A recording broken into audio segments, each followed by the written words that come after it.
Strong roots के बारे में हम लोग डिस्कस करेंगे। अव्वल फकीर Jainulabdeen Abdul Kalam, that is APJ Abdul Kalam. फिर से नाम आप लोग रिपीट कीजिए जरा, यहां लिखा हुआ है अव्वल फकीर Jainulabdeen Abdul Kalam, that is APJ Abdul Kalam. कलाम साहब के बारे में आप लोग अच्छी तरह से जानते हो। कलाम साहब का जन्म रामेश्वरम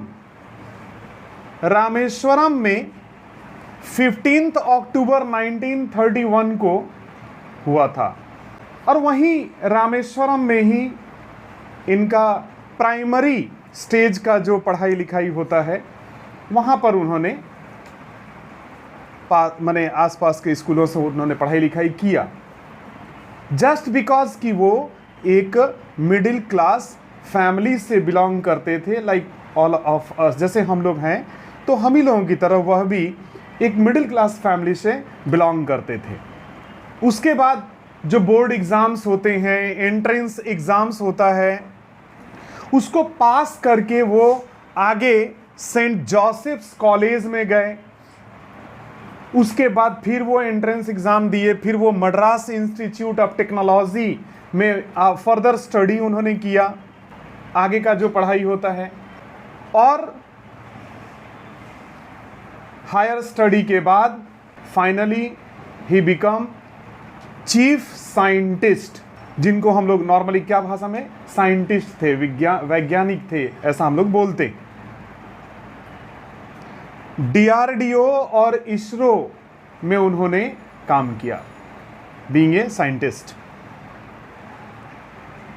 और जब अटल बिहारी वाजपेयी भारत के प्रधानमंत्री हुआ करते थे, उसी जमाने में ये भारत के 11वें प्रेसिडेंट ऑफ इंडिया, भारत के राष्ट्रपति के रूप में चुने गए थे और ये 5 साल प्रेसिडेंट भी रहे भारत के। कौन? कलाम साहब। बाद में इनको भारत रत्न अवार्ड भी मिला और पद्म विभूषण अवार्ड भी मिला। अच्छा, इनका स्पेसिफिक फीचर क्या था, मतलब खास तौर पे विशेषता क्या था? साइंटिस्ट थे, ठीक है, तो क्या मतलब क्या किए थे? तो इन्होंने हेलीकॉप्टर डिजाइनिंग और द बेस्ट पार्ट इज, जिसके लिए पूरा भारत का माने पूरा भारत के लोग जो है जिस पर गर्व महसूस करते हैं, दैट इज मिसाइल टेक्नोलॉजी। और इनके मिसाइल टेक्नोलॉजी के कारण यहां पर पहली बार भारत ने, जबकि अमेरिका ने बैंड करके रखा था, उसके बावजूद भी उन्होंने पोखरण में क्या किया था? मिसाइल टेस्ट किया था पोखरण, ठीक है। खैर, तो ये थे कलाम साहब। और इसके अलावा ये वीणा वादक थे। अब ये वीणा वादक क्या होता है? आपने सरस्वती माँ के हाथ में वीणा देखा है ना, वो जो है ना इंस्ट्रूमेंट, म्यूजिकल इंस्ट्रूमेंट, वो ये बजाते थे, दैट इज वीणा प्लेयर भी थे।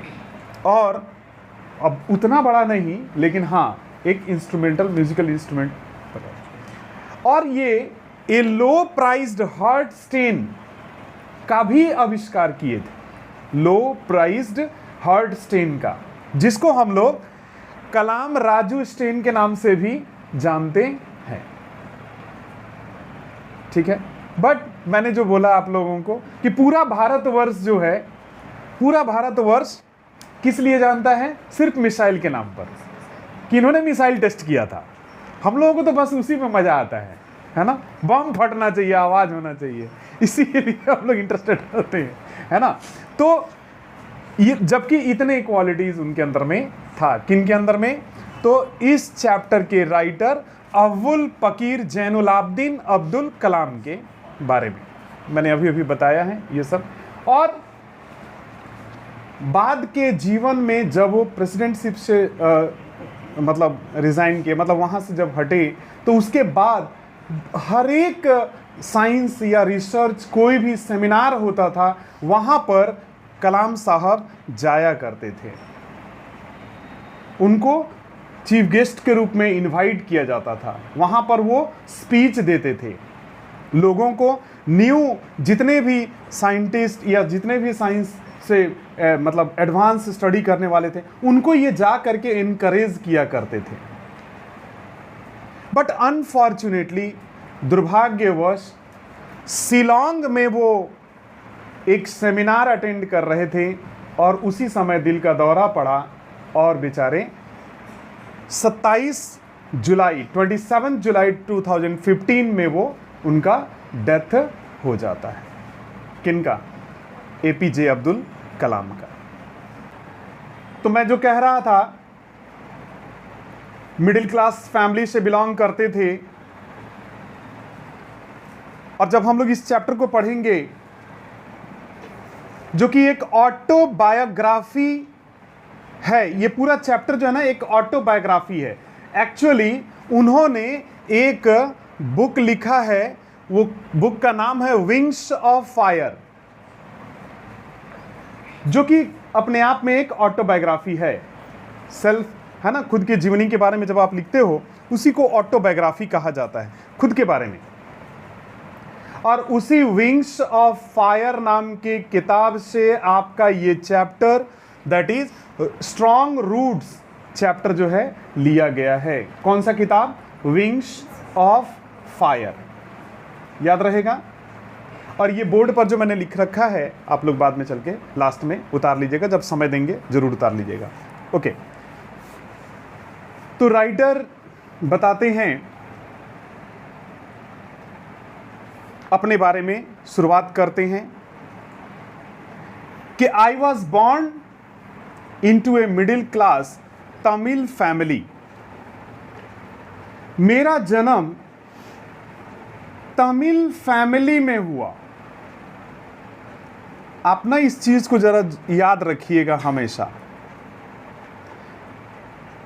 लोग जो है ना तुरंत अपना क्या बोलते हैं, कास्ट बताने में लग जाते हैं, जबकि इन्होंने क्या बताया? मैं तमिल परिवार में जन्म लिया, है ना। लोग नॉर्मली कास्ट, रिलीजन बताना शुरू कर देते हैं, लेकिन इतने बड़े व्यक्ति इन्होंने कहा कि मेरा जन्म तमिल परिवार में हुआ। Okay, in the island of Rameswaram, Rameswaram के एक आइलैंड पर, एक्चुअली मद्रास से सटा हुआ ये सब माने छोटे छोटे आइलैंड्स हैं, और उस पर रामेश्वरम भी एक आइलैंड, मान चारों तरफ वो समुद्र है, बहुत ज़्यादा समुद्र नहीं है, थोड़ा ही है, मगर वो आइलैंड टाइप का है। उसी पर रामेश्वरम मंदिर, हम लोगों का जो शिव जी का मंदिर है, महादेव का मंदिर, रामेश्वरम भी नाम क्यों पड़ा ये मैं अगले क्लास में आप लोगों को बताऊंगा। अभी फिलहाल आप लोग ये जान के रखिए कि उस जगह का नाम रामेश्वरम मंदिर के कारण उस पूरे शहर का नाम रामेश्वरम है। तो रामेश्वरम में मेरा जन्म हुआ इन द एर्स्टवाइल मद्रास स्टेट। जो ये रामेश्वरम जो है ये एर्स्टवाइल, आप एर्स्टवाइल का मतलब समझ लीजिए कि एडजेसेंट, जुड़ा हुआ, संलग्न, हिंदी में बोल सकते हैं हम लोग संलग्न, एडजेसेंट, एडजॉइनिंग। तो मद्रास स्टेट से जुड़ा हुआ ये आइलैंड टाउन है रामेश्वरम, वहीं पर मेरा जन्म हुआ। माई फादर जैनुलाब्दीन, मेरे जो पिता थे जैनुलाब्दीन, यानी ये जो नाम जो जैनुलाब्दीन है उनके नाम के सामने ये इनके पिता का ही नाम है। अच्छा, साउथ में ये एक ट्रेंड्स है कि वो लोग, साउथ इंडियन लोग, अपने नाम के सामने फादर का नाम लगाते हैं, फादर या ग्रैंडफादर का नाम लगाते हैं, बट लगाते हैं। अब जितने भी साउथ इंडियन लोगों से नाम पूछिए तो वो लोग अपने नाम के सामने कोई ना कोई ABCD कुछ ना कुछ बताते हैं। जैसे मेरा नाम अगर राम कुमार गिरी है तो मतलब B Ram Kumar Giri, B R K Giri. अब बी कौन? तो मेरे फादर का नाम श्री विक्रमा गिरी, तो बी, समझ में आ रहा है? तो वो बी आर के गिरी, तो उस हिसाब से वो लोग अपने फादर का नाम के सामने लगाते हैं, दैट इज जैनुल आबदीन। अब समझ में आया, इनके फादर का नाम था। माई फादर जैनुल आबदीन, मेरे जो पिता थे Zainul Abedin, had neither much formal education, ना तो वो बहुत ज़्यादा फॉर्मल एजुकेशन, बहुत ज़्यादा वो पढ़े लिखे भी नहीं थे मेरे पिता, मतलब मेरे नहीं, कलाम साहब के पिता बहुत ज़्यादा पढ़े लिखे नहीं थे, और नॉर मच वेल्थ, और बहुत ज़्यादा उनके पास वेल्थ भी नहीं था, दौलत भी उनके पास नहीं था। डिस्पाइट दीज डिसएडवांटेजेस, इन कमियों के बावजूद भी, डिसएडवांटेजेस कमी, इन कमियों के बावजूद भी, डिस्पाइट माने होता है के बावजूद भी, ही पोजेज, मेरे father poses great innate wisdom and true generosity of spirit.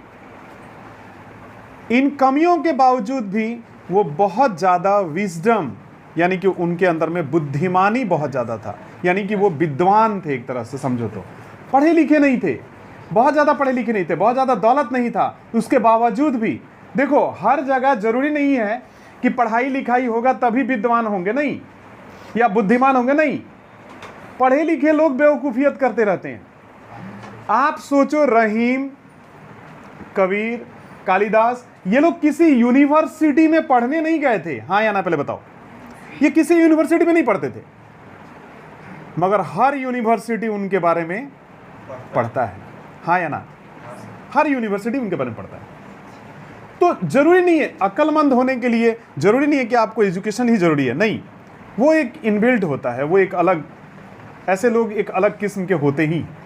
तो वही वो अपने पिता के बारे में बता रहे हैं कि वो बहुत ज़्यादा पढ़े लिखे नहीं थे, उसके बावजूद भी ही पोजेस्ड ग्रेट इनेट विजडम, वो उनके अंदर में विजडम बहुत ज़्यादा था, and true generosity of spirit, और उनका आत्मा जो था ना बहुत ही साधारण, जेनरस थे, महान थे एक तरह से, समझो तो बहुत ही उदार किस्म के, नोबल स्पिरिट था उनका, बहुत ही उदार व्यक्ति थे वो। कौन बोलो?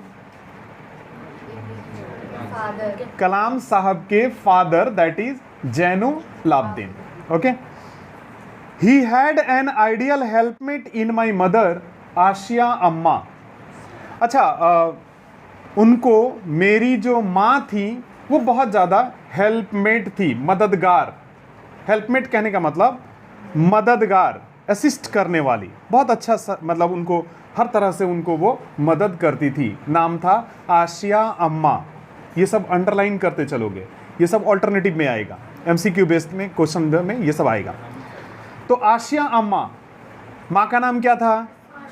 फादर का नाम जैनुल आबदीन। समझ में आ गया? कहते हैं writer, I do not recall the exact number of people she fed every day. सुनो, मुझे ठीक ठीक याद नहीं हर रोज वो कितने लोगों को खाना खिलाया करती थी, माँ कितने लोगों को खाना खिलाया करती थी, ये मुझे ठीक ठीक याद नहीं। But I am quite certain, लेकिन मैं बिल्कुल श्योर हूं that far more outsiders ate, कि बाहर के लोग जितना हमारे यहाँ खाते थे ना with us then all the members of our own family put together, हमारे परिवार के लोग जितना खाते थे ना उतना ही बाहर के लोग हमारे साथ खाना खाते थे। अब ये आप लोगों के मन में होगा, चूंकि आप मॉडर्न थॉट वाले हो, न खुद कहीं जा रहे हो और न किसी को बुला रहे हो, मेहमानों से दूर, मेहमान नवाजी से दूर, दोनों ही हो रहा है। लेकिन पहले के लोगों के बारे में बात बताएं, पहले के लोग, जो पुराने जमाने के लोग, आज पुराने जमाने 50 साल 100 साल पहले की बात नहीं मैं कर रहा हूं, मैं अपने ही उम्र की बात करूं। अगर 25 साल पहले की बात करो तो मुझे याद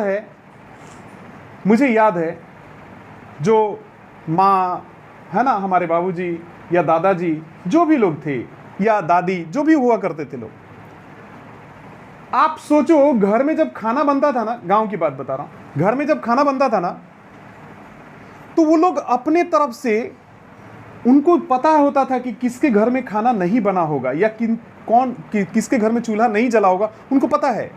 और वो उनके घर भी पहले ए दे आओ, है ना, ये होता था उनके घर में कि ले जाओ उनको घर में दे आओ, और जाता था खाना, पूरा खाना जाता था।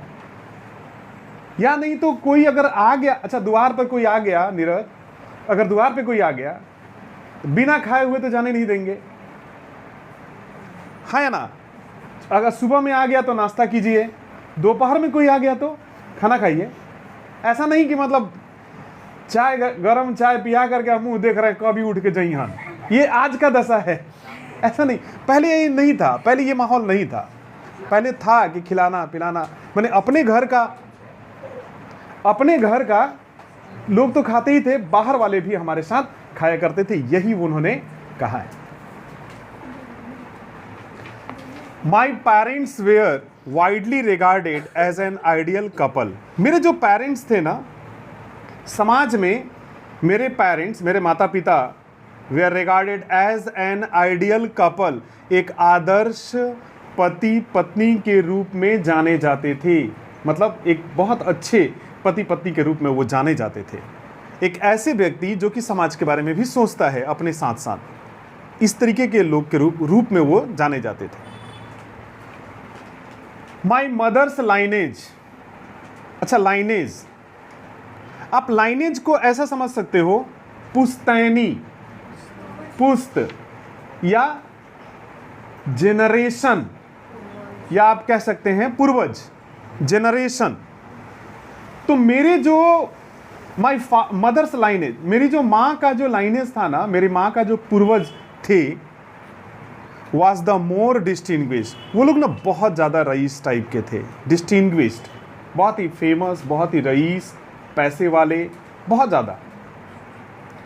One of her four bearers, उनके खानदान में कोई फोर बियरर्स थे, उनके खानदान में कोई पूर्वज थे, माने कोई होगा, माँ के खानदान में कोई होगा, फोर बियरर्स, हैविंग बीन बिस्टोर्ड, जिनको नवाजा गया था, द टाइटल, माने टाइटल मिला था, उनके खानदान में कोई व्यक्ति था, of Bahadur by the British, माने ब्रिटिश लोग, उनके खानदान में कोई व्यक्ति था जिसको बहादुर बोला करते थे।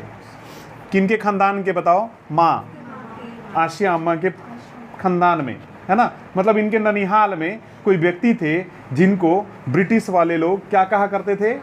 बहादुर। ये टाइटल मिला था उनको। अच्छा, I was one of many children, मैं बहुत सारे बच्चों में मैं एक बच्चा था। कि कैसा था? तो ए शॉर्ट बॉय, छोटा सा लड़का था, विथ रैदर अनडिस्टिंग्विश्ड लुक्स, अजीबोगरीब चेहरा। आप लोग कलाम साहब को फोटो देखे होंगे, ठीक है ना। अजीबोगरीब चेहरा था उनका, माने फनी टाइप पर, है ना, फनी लुक टाइप पर, अजीबोगरीब चेहरा था मेरा।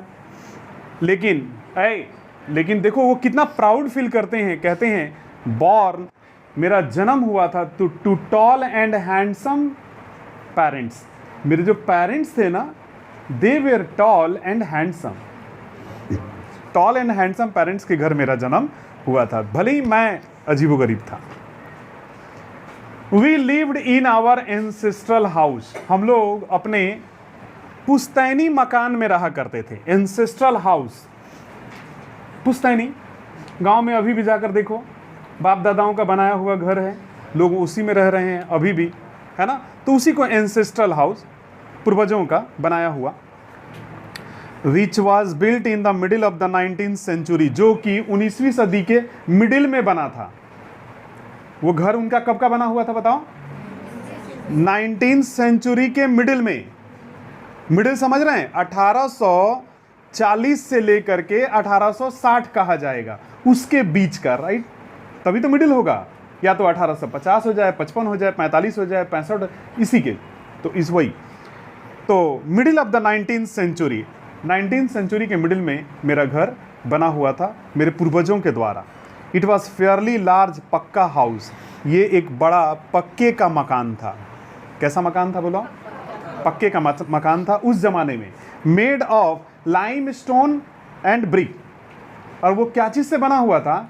तो सुर्खी चूना, लाइम नहीं, ईंट और ईंटा, ब्रिक माने ईंटा और सुर्खी चूना।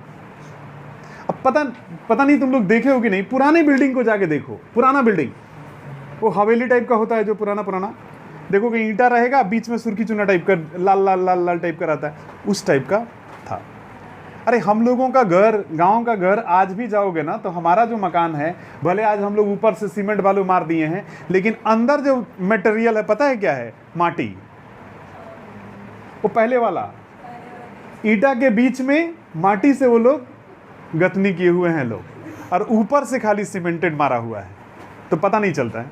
बट वो तो सोचो उस जमाने का वो सब माटी कितना मजबूत होगा। आज भी वो इतने बरसात, इतना तूफान झेल करके भी आज वो गाड़ी माने पूरा ये बिल्डिंग जो है ना खड़ा है, सोचो, और नए बिल्डिंग की तरह खड़ा है, देखो। और ये घर जो था on the mosque street in Rameswaram, Rameswaram के मॉस्क स्ट्रीट में, मस्जिद वाली गली, मॉस्क स्ट्रीट मस्जिद वाली गली, समझ में आ रहा है? वहां पर ये घर था। माई ऑस्टर फादर, मेरे जो पूर्वज, जो पिता थे पूर्वज के, used to avoid all inessential comforts and luxuries. अच्छा, वो लोग ना अनावश्यक इनइसेंशियल कंफर्ट्स एंड लग्जरीज को नापसंद करते थे। इनइसेंशियल कंफर्ट्स एंड लग्जरीज को नापसंद करते थे। अब ये क्या है? कंफर्ट्स तो जानते ही हो, लग्जरीज भी अब मैं बता रहा हूं ये क्या है, मैं बता रहा हूं। जैसे आज हम लोग अपना स्टेटस मेंटेन करने के लिए सोफा, डाइनिंग टेबल है ना, तो लॉन में बिछाने वाला एक डे बेड, तो ये तो वो पूरा रखते हैं हम लोग, है ना, कुशन, तो ये यही था इन इसेंशियल कंफर्ट्स एंड लग्जरीज। गाड़ी, है ना, ऐसा ये सब दिखावा वाला जो चीज़, लेकिन वो हमारे जो पूर्वज थे वो ये सब चीज़ पसंद नहीं करते थे, तो ये रखते भी नहीं थे लोग। अब पुराने ज़माने में लोग घर बना लेते थे, यही बहुत था, घर बना लिए। चौकी खटिया तो बहुत बाद में आया, बिचाली बिछा के, हाँ, नीचे बिचाली बिछा दिया जाता था, उसके ऊपर लेवा डाल दिया जाता था, उसके ऊपर वो चादर डाल देते थे, और वो बिचाली को थोड़ा और मोटा कर दिया तो वो तकिया बन जाता था। मैं सोया हूँ ऐसे पे, मैं सोया हूँ भाई, मैं सोया हूँ। तो था और अच्छा लगता था, वो एक जमाना था। ओके ना। तो हमारे जो माँ बाप थे, हमारे जो पूर्वज जो थे, वो ये सब चीज़ पसंद नहीं करते थे। क्या चीज़? दिखावा वाला सब चीज़। लेकिन हाउएवर ऑल नेसेसरीज, लेकिन हाँ, जो जरूरत वाले चीज़ें जो थी ना, नेसेसिटी वाले जो चीज़ थी, वेयर प्रोवाइडेड फॉर, ये हम लोगों को जरूर प्रोवाइड किया जाता था, ये हम लोगों को मिलता था। अब जरूरत वाला सामान क्या क्या है वहां देखिए लिखा हुआ है, क्या क्या है इन टर्म्स ऑफ फूड। अरे भोजन, ये जरूरी का चीज था, वो मिलता था।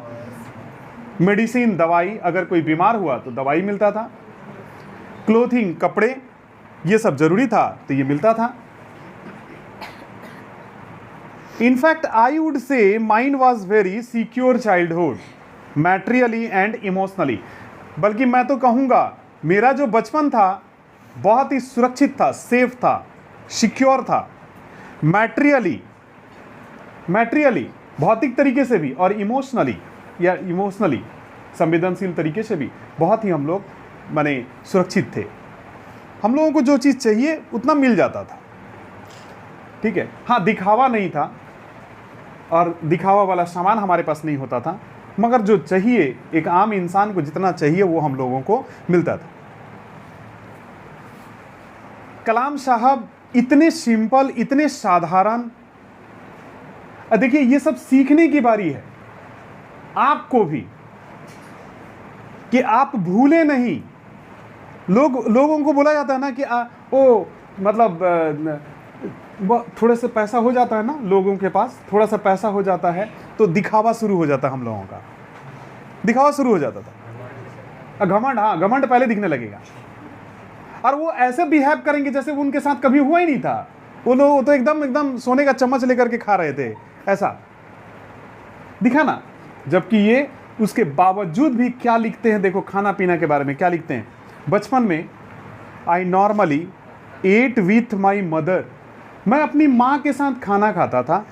Sitting on the floor of the kitchen, kitchen के जमीन पर बैठ करके खाना खाते थे, जमीन पर बैठ करके, मतलब there was no dining table, है ना। लोग आके आपके घर में कोस देते, डाइनिंग टेबल नहीं खे। ओ अच्छा, ऐसा लग रहा था जैसे बाप दादा जो है ना रॉयल में बैठ के निकल के आए थे, है ना। ऐसा तुमको बेइज्जत करेंगे लोग कभी कभी, कोई कोई लोग है होते हैं ऐसा। But see what he said कि हाँ, sitting on the floor of the kitchen. और क्या करती थी, कैसे खाना देती थी वो माँ, कैसे खाना देती थी देखो। She would place a banana leaf before me, एक केले का पत्ता मेरे सामने वो रखती थी, जमीन पे बैठते थे हम लोग, केले का पत्ता। सोचो कितना शुद्ध खाना, किस तरीके शुद्ध तरीके से, शुद्धता दे जरा देखो। On which she then ladled rice, जिस पर वो चावल डालती थी, एंड एरोमेटिक सांबर डालती थी, सुगंधित, एरोमेटिक कहने का मतलब सुगंधित सांबर। सांबर होता है ना, आप लोग इडली सांबर अब तो हम लोग खाने लगे हैं, सब लोग जानते हैं।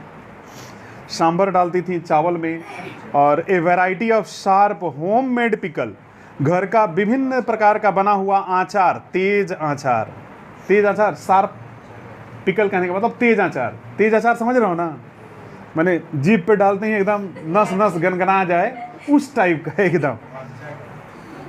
अब मिर्चा नहीं, अब ये मत सोचो कि सब जगह मिर्चे लगता है। सुनो, and a dollop of fresh coconut chutney, और एक कलछुल, यहाँ डॉलप जो है ना ये मात्रा को बोला गया, मेजरमेंट है ना, मात्रा। एक कलछुल ताज़ा फ्रेश कोकोनट चटनी, मतलब नारियल की चटनी वो वहाँ देते थे। अरे साउथ इंडियन है तो खाना भी उसी टाइप का है। तुम अपना लिट्टी चोखा अचार मत खोजो उसमें, वो उनका अपना वाला बता रहे हैं, वो तमिल में जो खाते थे वो चीज़ बता रहे थे, ठीक है। तो चटनी तक रहने देते हैं, अगले क्लास में इसके बाद आगे पढ़ेंगे।